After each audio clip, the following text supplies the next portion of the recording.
Let me guess. You like Star Wars. You know, I've been in other movies. But you don't care about those, do you?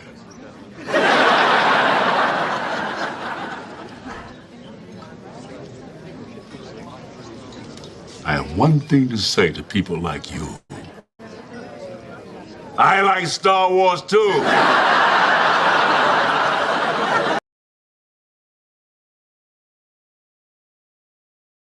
Care to join me? Thank you. My friend Leonard said if I bothered you while you were eating, you'd think I was a creepy stalker. Well, your friend Leonard sounds like a real weenie. He is, Mr. Earl Jones. He is.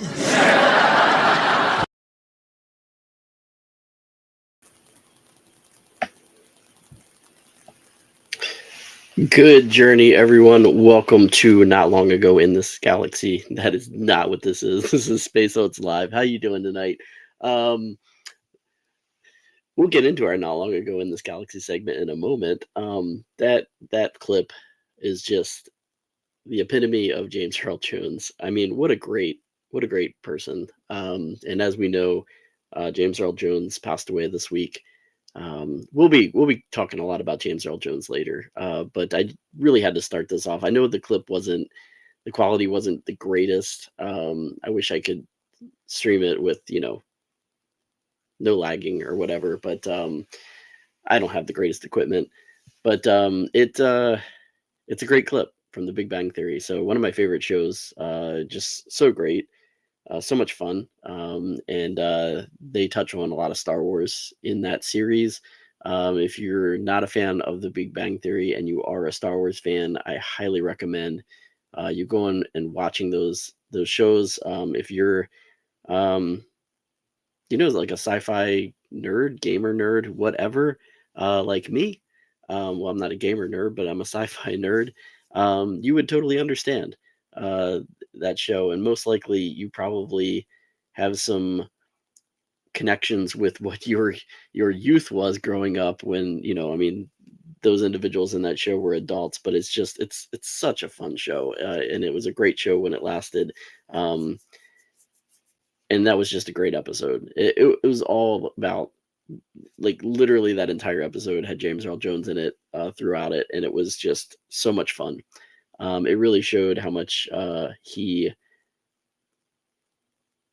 had fun with his fans. I don't think anything ever played out to that extent in real life, but I think that's something that if any of us who never got to meet James Earl Jones, if we ever saw him in passing, we would have hoped that our interaction would have been something like that.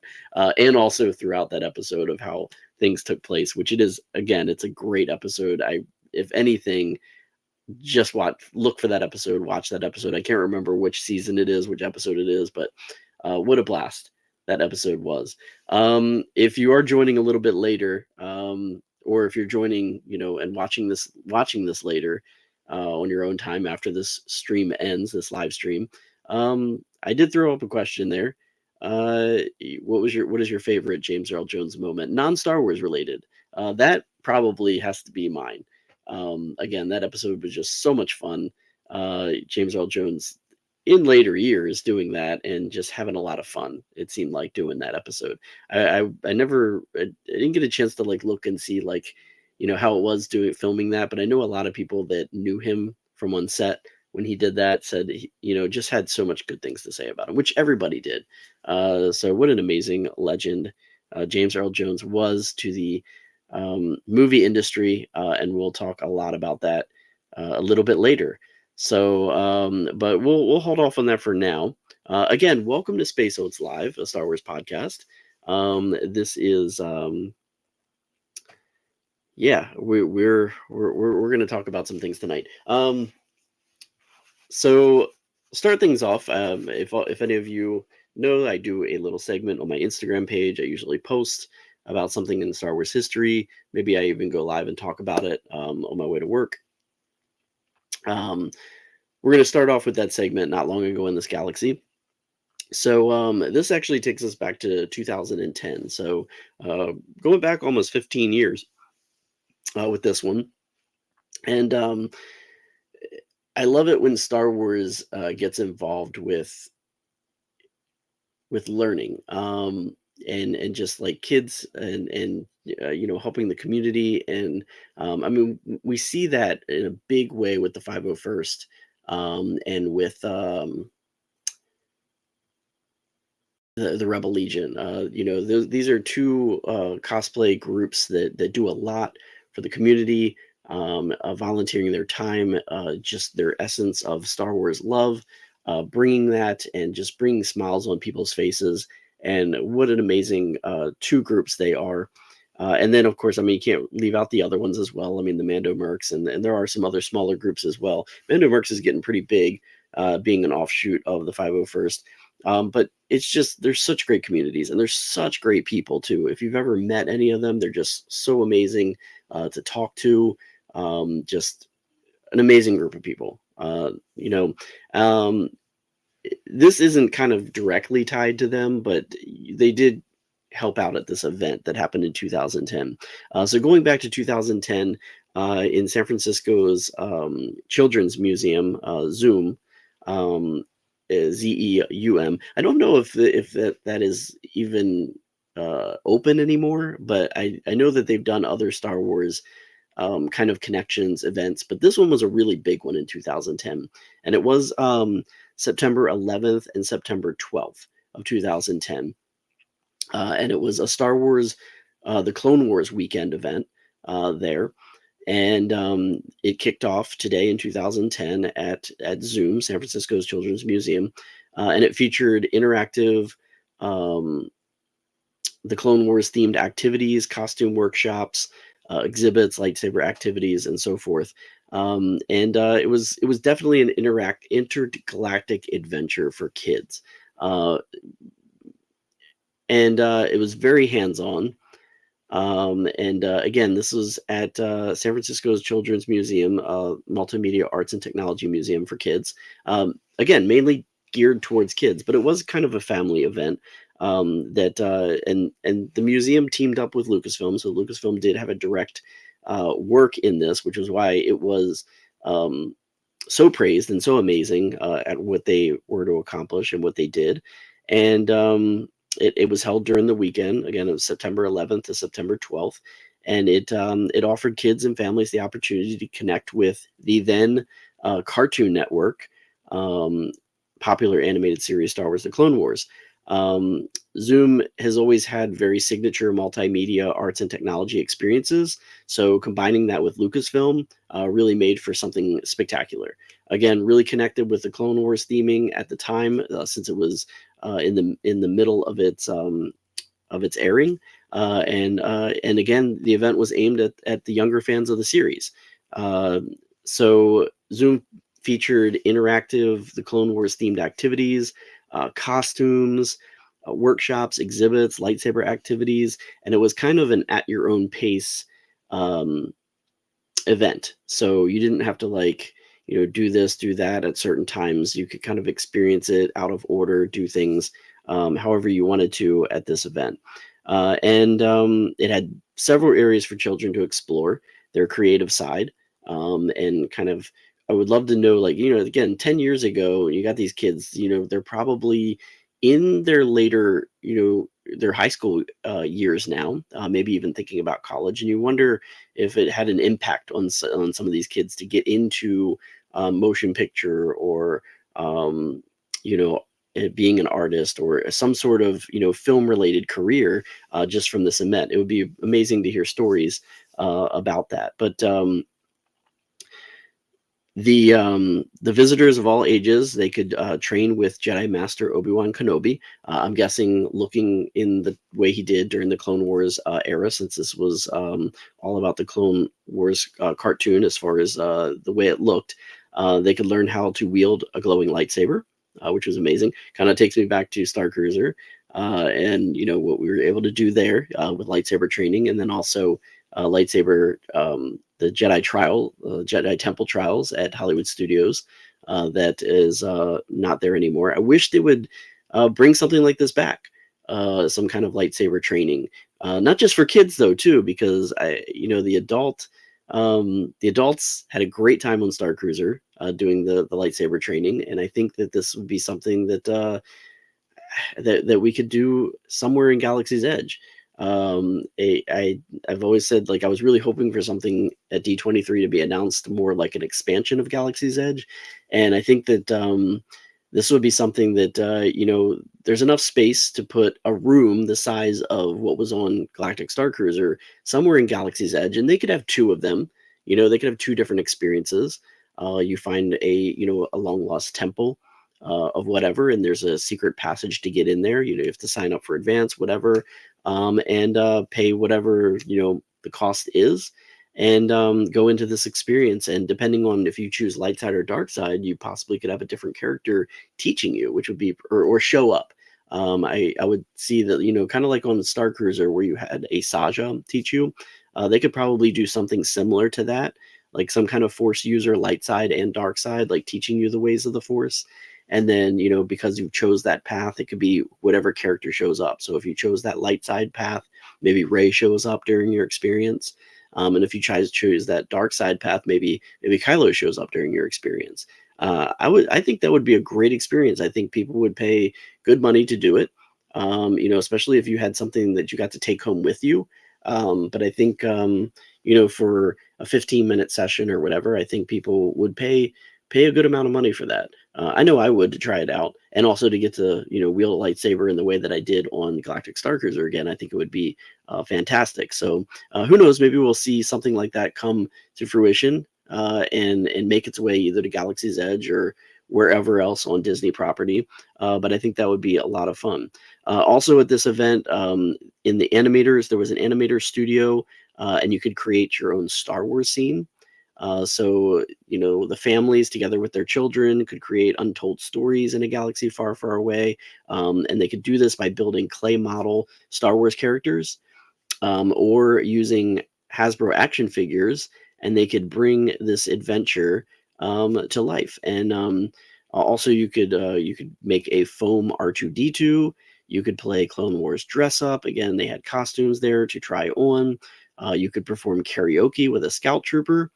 And many other activities, such as green screens to help create your own dance video. Seemed like a lot of music was involved in this.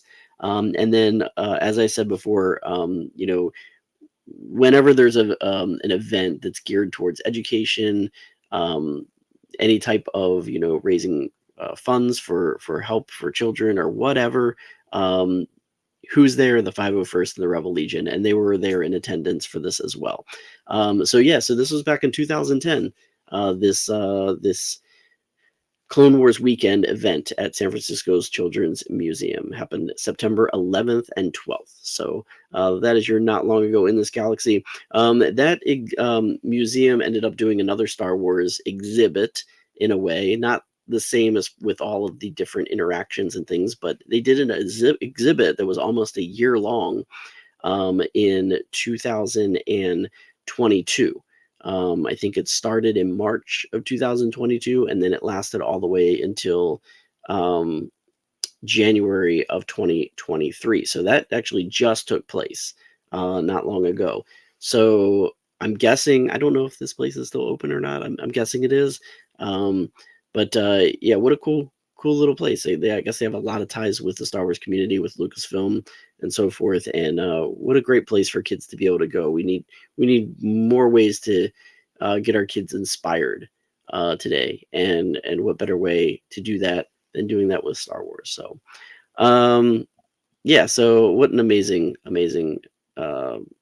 I did have, and I forgot to throw it up there, but let me do that real quick because it was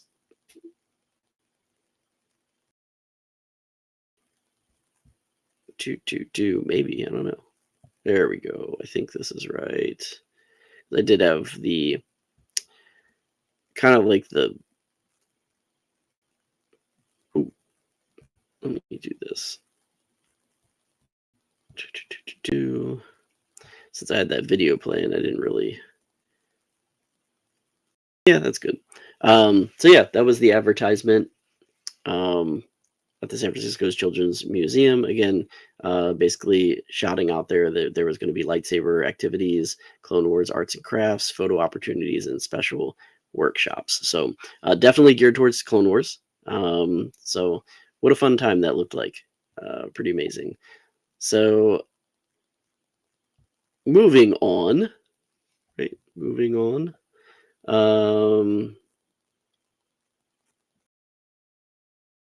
I didn't write any notes on this, but because I really have not played it yet, so I don't know much about it. I just know that it did have a crash in the beginning, but everything seems to be good now. I actually joined real quick before I came on here. I was watching my friend's Twitch account because he goes live and does gaming, and sometimes he's been doing Star Wars Outlaws. So I kind of wanted to see if he was doing Outlaws tonight, just to get a little idea of what the game was like, because I haven't started playing it yet. Have not purchased it yet. Probably won't do that until maybe November. So I'm kind of going to jump on the bandwagon a little bit later and start that game at some point over the winter. But Star Wars Outlaws did get released same weekend as Dragon Con, but again, there was a little bit of hiccup. They had to reset the server. Hopefully not too many people were too far along in the game by that point. It was only a couple days in, so I don't think it messed too many people up, but it just basically started back at the beginning for everybody. And yeah, but Star Wars Outlaws has been released already, and I mean, I've not really heard too many people talk about it yet, so don't know like how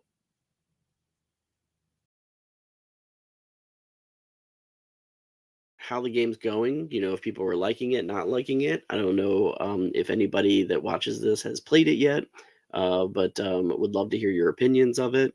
It is quite expensive for, like the higher tier version of the game, which is probably what I will buy. So I'm just kind of curious, what it's like. Well, everybody liking this game yet?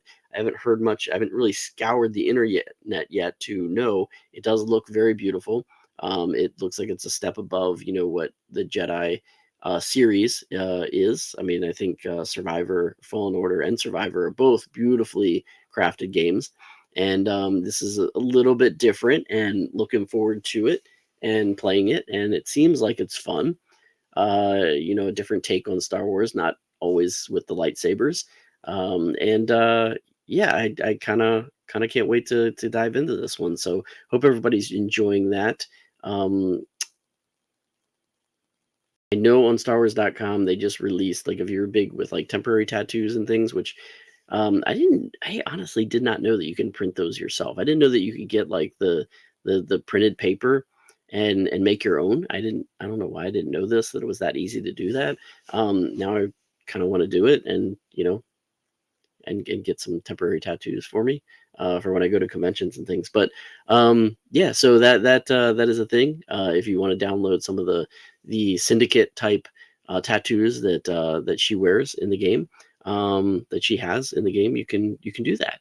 Just go to StarWars.com and you can get those temp tattoos, and you can download those templates and print them off on some temporary tattoo paper. So pretty awesome. Again, we are still in 2024, and we're still celebrating 25 years of the Phantom Menace, of course. And the Phantom Menace, there's a really cool article on StarWars.com that came out, I think, like a week and a half ago, maybe. But it's with Matthew Wood, who who's with Skywalker Sound, and this was the first movie that he ever really did a lot of production with Star Wars Episode I. And he has a great article on why it was his favorite movie to work on as well. Phantom Menace, when it came out, Star Wars, one of the things about Star Wars, even the originals, was the sound. The sound was just fantastic. I mean, Skywalker Sound did an amazing job. ILM took things leaps and bounds ahead of what anybody ever thought could happen. Skywalker Sound did a lot of that as well. And Skywalker Sound did a lot of that with other movies as well. If Skywalker Sound is attributed to a movie, the sound is just amazing. I mean, you think of movies like Jurassic Park and just, other films, these big blockbuster films that Skywalker Sound was involved with. And the special effects sounds are just so amazing. And one of my top 5 Star Wars, like just turn the picture off, close your eyes, just listen to the sound. The pod races. The pod races are by far one of my favorite scenes to listen to in Star Wars, especially in the theaters. Just the roaring of the engines, the pod race engines, really reminds me of and I talked about this a little bit on my Instagram page a couple weeks ago, maybe last week or whatever. It brought me back to the days of going to drag races, especially when you hear the beginning of the pod race, whenever all the pods are revving up their engines. And Matthew Wood talks about that and how he got those, because he did a lot of what Ben Burtt did. He kind of went back to the drawing board, going out there, just recording sounds just all over the place, real life sounds, which is why Star Wars is so fantastic, because it takes these real world sound clips, puts them in a fantasy science fiction place, but then we still have a connection to it. And again, my just one of my favorite scenes is the pod race scene in the prequels. And the sound just blows you away, even at home, watching it in surround sound, the subwoofer behind me, the couch just resonating the couch and just making it just pump. And it just sounded so great. But Matthew Wood said about getting the sounds of that, he went up to a racetrack that was in Northern California. And it was a place where basically all you had to do was sign a release, no matter what kind of car you had, and you can go out there and race. So lots of different cars showed up here. And they gave him full access. He got so many amazing vehicles that became part of Anakin and Sabalba's pods. So that kind of mixture of sounds together from different vehicles, but combined, really made those sounds happen. And there were so many different kinds of mufflers, engines that made up that. And you can hear it. That's why it just sounds like real world versions of these pods. So it almost sounded like they could be real, that's the purpose of it. To make that happen so that we have that connection. It feels real while we're watching these movies that are in a galaxy far, far away. So great article, by the way. He talks a lot about some other sound effects and audio and all these other things with the film that he loved. So what a great article it was with Matthew Wood there. Very great guy. And he's the voice of General Grievous too, and the droids, the battle droids, I believe. I believe he does the battle droid voices and General Grievous's voice. I think I met him once too, one of the Star Wars celebrations. He's a great guy. If it was who I'm thinking of, I think I did meet him at one of the Star Wars celebrations. I think it was Celebration London, possibly. But what I really want to talk about, of course, is how we open this segment today. That being that of James Earl Jones passing away. And yeah, so we are definitely going to miss him. I do not like that. I don't know where I'm going to do this. I don't know. Let's see. Can I move this? No, I can't.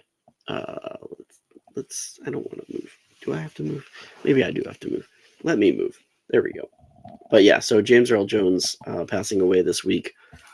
Of course, I mean, born in 1931. He was 90-some years old. So, but still, it's always a shock when we lose somebody that we've been so attached to.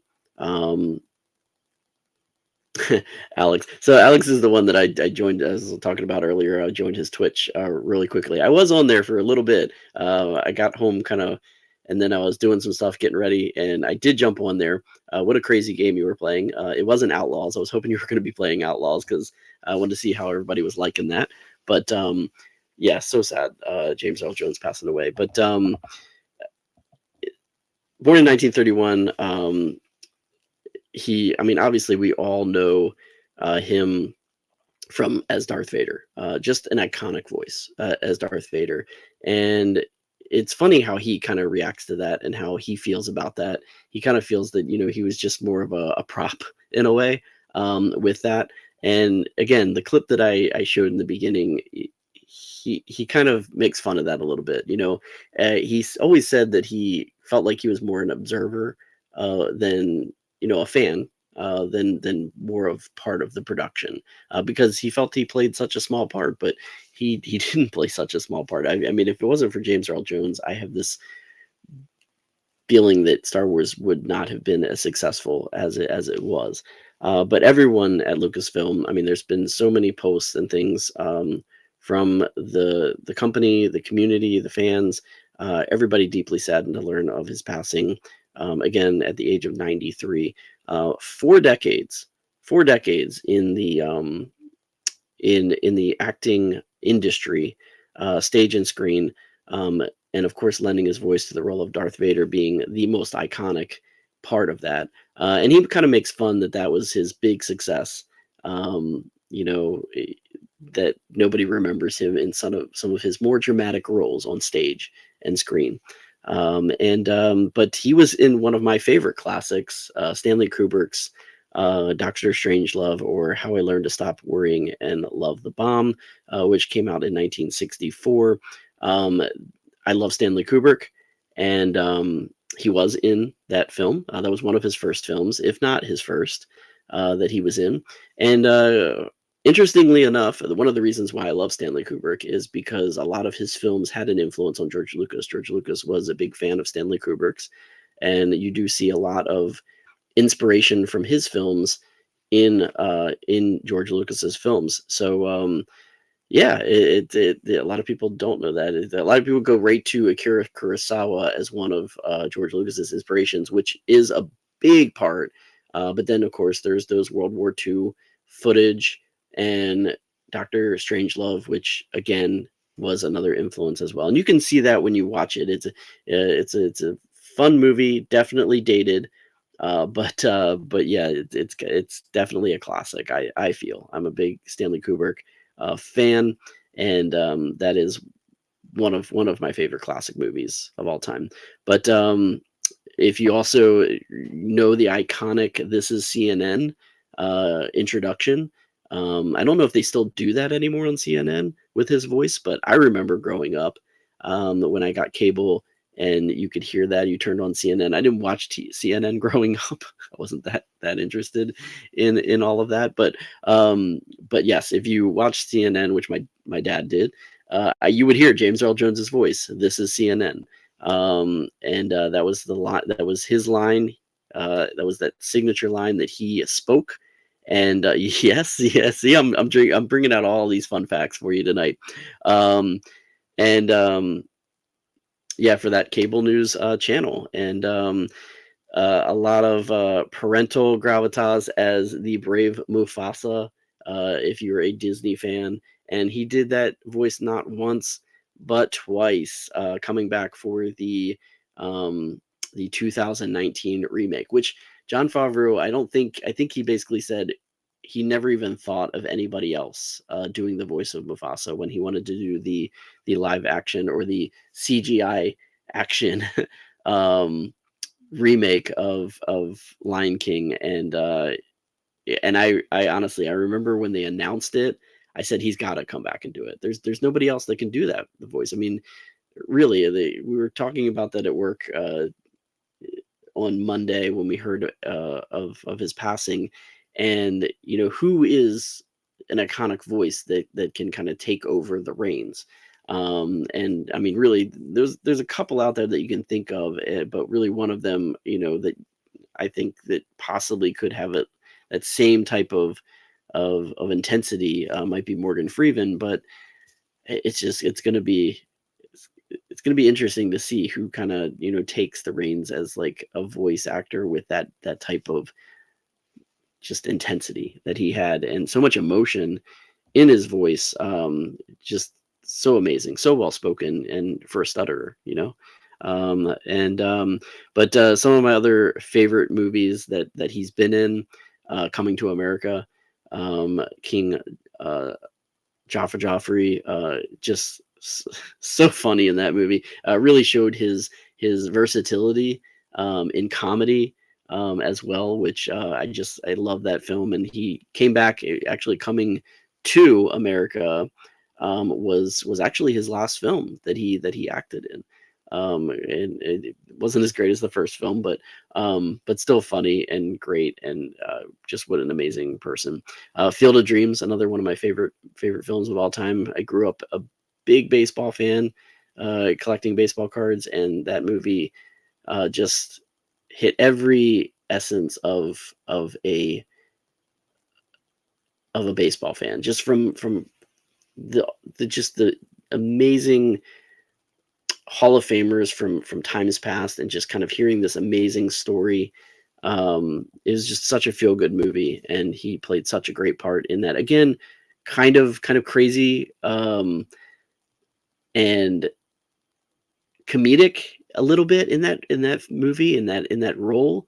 But then towards the end, when it gets to the belief part of and the intense part of that, his story of his character, so much emotion, just really grabs you, and he played such an important part in that film and that story.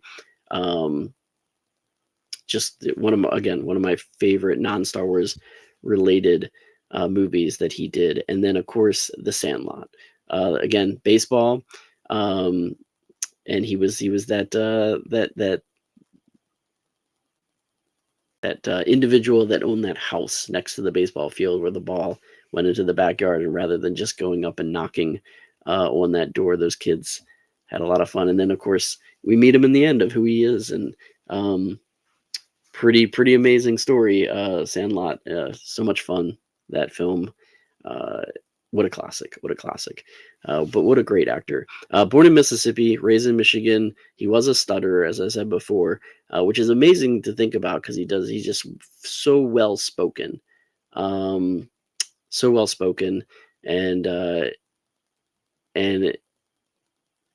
his voice, it just happened to be that voice that George Lucas, wanted for that part. There was always rumors that, Orson Welles was supposed to be the voice of Darth Vader, but George Lucas was a little bit nervous that his name would be too well known to kind of put in that part. And we know that George Lucas wanted fresh faces. I think really, other than Alec Guinness at the time, everybody was a no-name actor at the Swords. I mean, Harrison Ford had small roles, but really there wasn't really anybody else that had any name for themselves, except for Peter Cushing and Alec Guinness. So George Lucas really wanting to bring in fresh faces, fresh voices, and James Earl Jones, yes, he had some roles, but he really wasn't well known.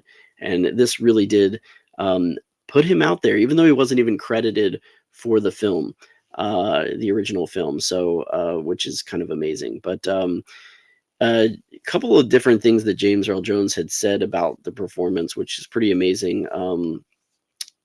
He talked about the technique about recording that voice of Darth Vader, and he said his technique was to keep it within a very strict boundary of inflection and not enlightening the voice with awareness. And he explained that his job was to keep awareness out of Darth Vader's voice and to take all the humanity out of it. Because at the time, Darth Vader almost looked like some sort of robot or android. We didn't really know much about who Darth Vader was in the role. We didn't know that, there was a human being under there. We weren't supposed to know who it was or what was behind that mask. And he really did do that. He kind of took the humanity out of the character with that voice. And he was always generous with his praise of David Prowse for the physical performance of the role. He talked about David Prowse, saying that he worked very hard to create Darth Vader. And again, being the very humble person that he was, said that he took no credit for the character. And he basically said that he thought that the performance was more in the audience's head, as far as how he read the lines, which I think is kind of true. Like, I really think that we, as the audience, seeing the character, seeing the performance, took the voice, put it together, and created the different emotions that we were seeing. And again, I think he read the lines.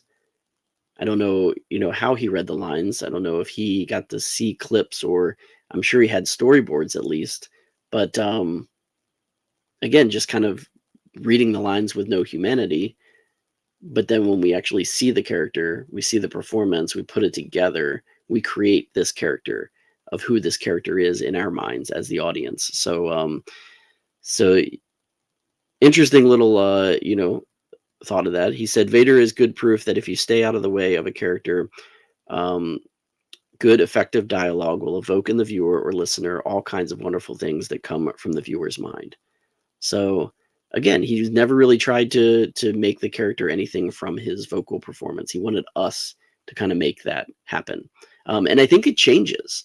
I think when I first watched Star Wars Empire, in the beginning of Empire, I think my take on who Darth Vader was and how he sounded changed after I realized who he actually was, after that iconic line.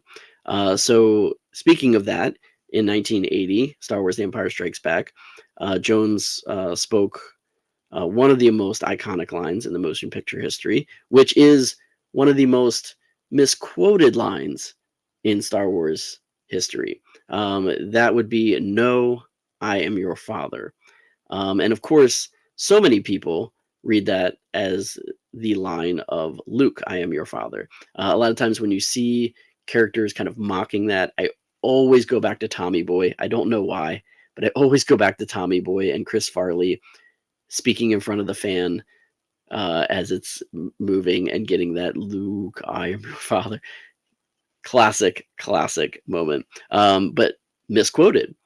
So a lot of times, 9 times out of 10, that line is misquoted.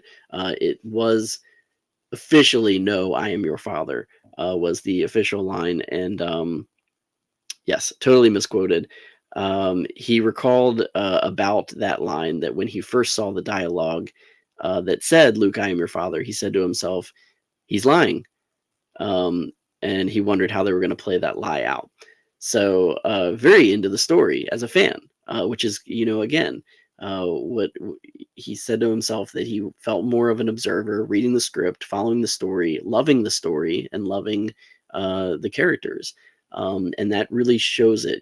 He was one of 2 people that really knew what was going to be said at that time, that got that part of the script. Everybody else got something else. That they didn't know that surprise that was going to happen. And he did. And when he read it, he didn't believe it. He was like, "No, this can't be true." In the 3rd movie, they're going to, somehow, figure that out. And, that's a lie. And whatever the truth is, we're going to find out. But that one simple line of dialogue really helped to define the narrative arc of Star Wars saga for the next 25 years. And as Jones himself would explain, Darth Vader doesn't think he's evil. And then the suggestion that he has not always been evil. So the story becomes, how does one become evil, and how is one redeemed from it? Yeah, he really was diving into the character at that point, and feeling for the character. And, the same question that he had is the same question that all of us had. And then we finally got to see all that happen, which is amazing. Mr. Jones was able to bring that arc full circle in 2005 when he ended up returning to the role of Darth Vader in Star Wars Revenge of the Sith. Not very many lines in that movie, but he did reprise the voice for Darth Vader once again. And with characteristic humility, he paid so much tribute to the actor Hayden Christensen, who actually was in the suit at that time. And donned that Vader costume, and he said of Hayden, "I see great potential toward all the Darth Vader choices in that young man." And yeah, and that was while that film was still in production. Of course, Revenge of the Sith, what an amazing film, and what a great individual to be part of that. And after 2 decades, he reprised the character again. And that was in everything from television series. He did Star Wars Rebels. I don't know if you remember when it first came out, the first run. They released the episodes on Disney XD, and then when they released it on ABC, they actually added that scene in the beginning with Darth Vader talking to the Grand Inquisitor, and that was James Earl Jones's voice in that episode. He also was rendered the voice to Obi-Wan Kenobi series when Darth Vader showed up there. Theme park attractions, Star Wars The Adventure Continues, Vader's voice in that. And then also Rogue One, A Star Wars Story, and Star Wars The Rise of Skywalker, which I almost don't even remember. I'm going to have to go back and watch. I almost don't even remember Vader's voice in Rise of Skywalker. So now I'm going to have to go back and watch that again.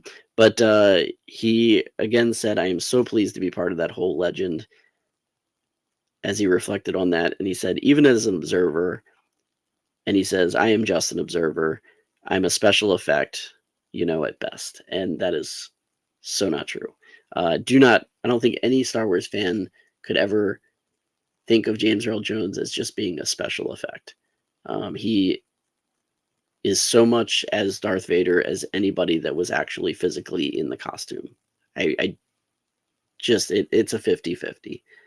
He brought 50% to that role, no matter what he ever said.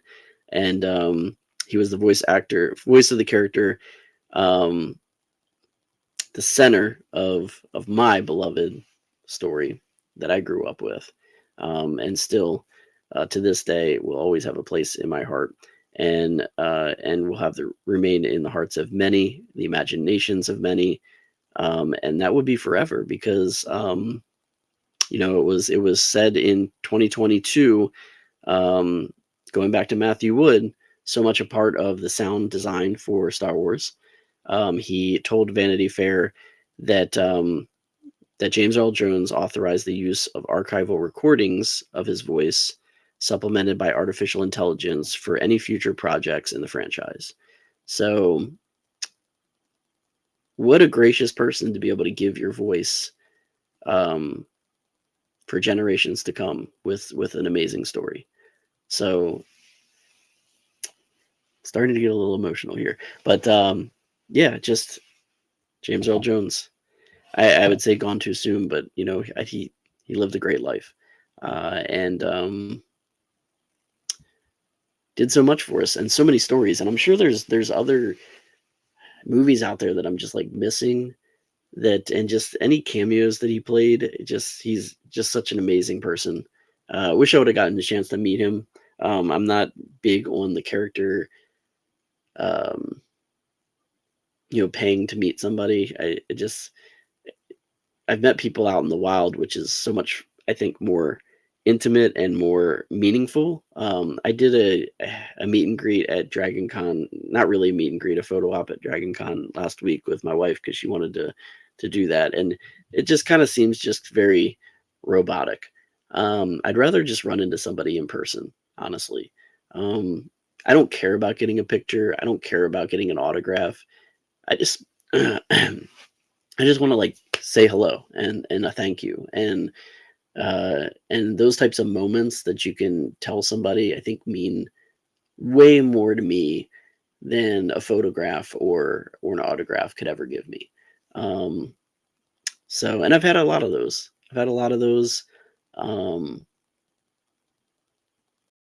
So, been grateful for that.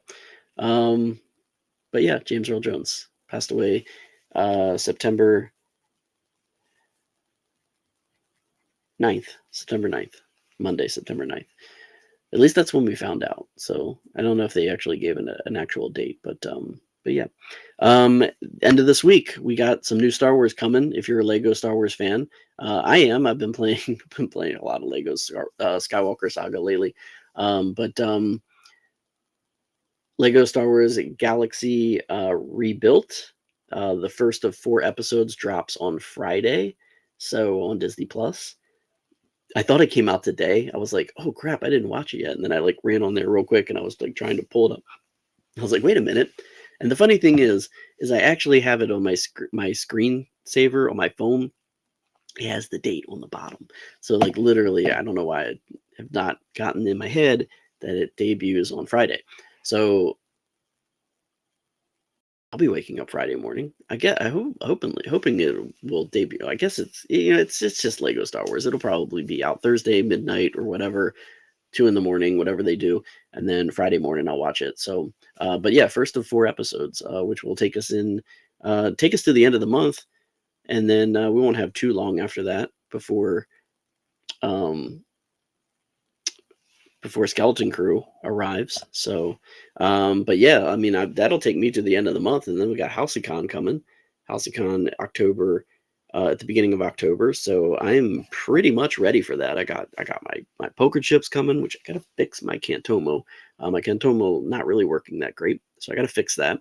But I got 2 new Roosevelt shirts that I'm gonna plan to wear because I am on one of the panels at HouseCon. So kind of matches the panel that I'm on. Not going to spoil that as of yet, but I might be on 2. Don't know if the other one's going to come to fruition or not, but definitely going to be there. I actually made my own shirt for HouseCon, kind of going to be connected to the Blue Crew, of which I was a part of on the Star Cruiser. Where is that taking place? That is taking place, and actually, I don't know if you can get here, but they did just announce, apparently they have some extra tickets, I think, possibly going to happen. What was the official announcement? Let me read that. So, with everything falling into place, the HouseCon team has determined we have room for just a few more at this exciting celebration. And when they say few, they mean very few. So I don't know how many more they're going to be able to give tickets to, but there's a wait list. And they will be sending out a few randomly chosen individuals this Saturday at noon. So if you want to be on that wait list, you can go to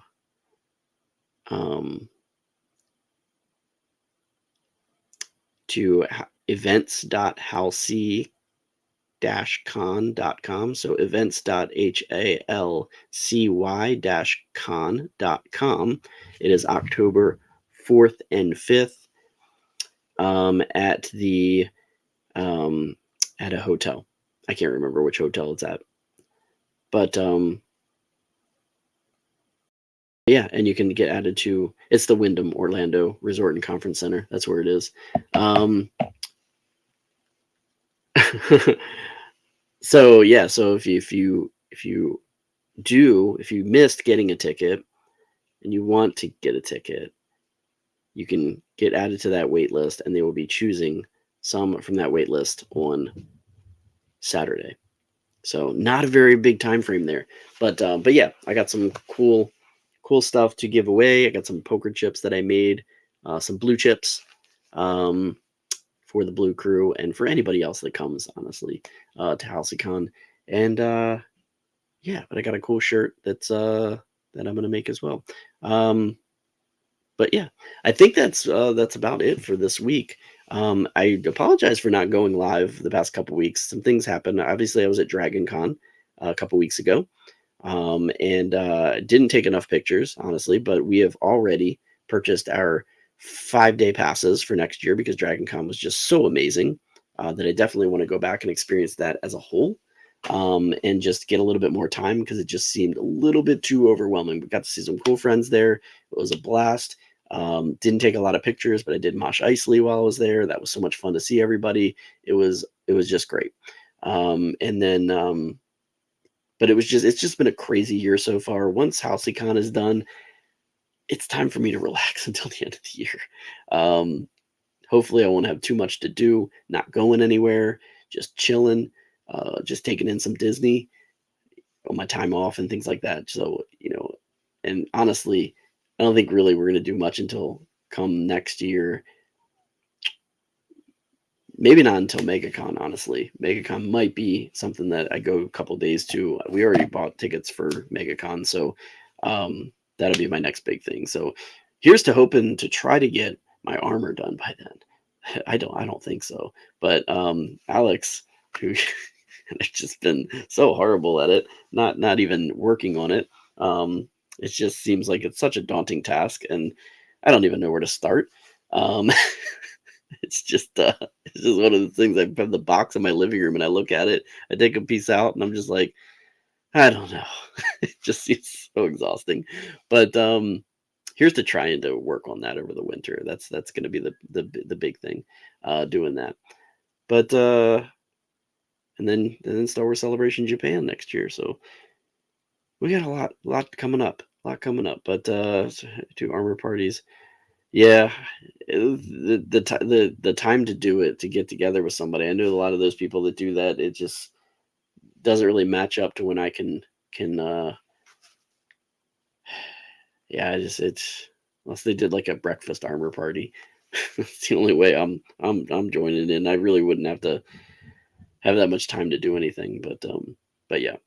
Anyway, I'm going to go ahead and end this because my cats are going crazy, running up and down the hallways, and my wife is probably getting fed up because she's probably trying to go to sleep, and I got to go distract them. So I'll probably go downstairs, play some more Star Wars Skywalker Saga, Lego Star Wars Skywalker Saga, and finish this drink, maybe have another one, and enjoy the rest of my evening because it's my Sunday. Go back to work tomorrow. But thank you, Alex, for joining in. Wish I could seen a little bit more of your Twitch. Let me know when you do Outlaws, because I really want to join in and watch some Outlaws streaming. Because again, I was saying I want to get that game. I probably won't. That'll be my winter game. I'll probably, once HouseCon's done, jump in on Outlaws and start playing Outlaws. So just don't really want to put out the funds for that right now, but that'll definitely be on my November schedule with that and Skeleton Crew, watching that and everything. So, but yeah, definitely want to. Bugs, did you ask you this question? Did you start playing it and then get reset with everybody?